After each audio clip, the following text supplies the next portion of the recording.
Standard 4 has to do with resources and materials. So these are going to be the learning resources that you give to your students in order to master the learning outcomes. So for example, we have some notes, and we have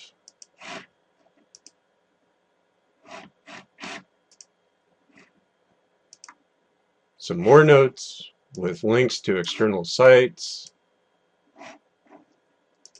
There are links to some videos at various parts in the mini course, and so on. And we want to make sure that all of the learning outcomes that the module is supposed to be teaching are actually supported by learning materials. We're not going to ask the student to master a learning outcome unless we provide them with the information that they need to master that learning outcome. So once again, it's a matter of alignment between the instructional materials and the learning outcomes that we're asking the student to master. Standard 5 has to do with learner engagement. And there are a couple of ways that we can foster learner engagement in our classes.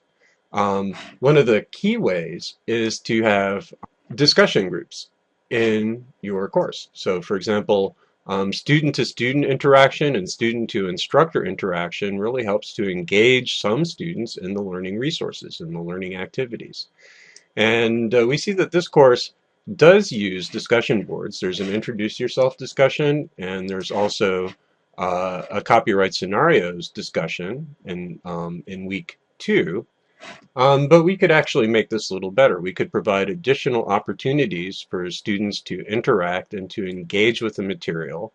We can also provide more diverse activities that are going to help keep the students engaged. Standard 6 has to do with course technology, and primarily whether the course is easy to navigate, whether it's consistent, whether the tools are being used correctly, and so on. So let's return back to this content tab and go to Module 2 again, and we notice that, well, Module 2, it's missing a lot of stuff. I mean, it's basically got some learning materials, doesn't have a statement of learning outcomes, and there are no real activities here for the student to complete. I mean, there's no discussion board for Module 2, there's no assignment that they're going to fill out and submit to the Dropbox. There's just some learning materials and no real assessment, no real learning activities. Now it turns out that there are actually some learning activities. Under discussions, this copyright scenarios activity actually is a Module 2 activity.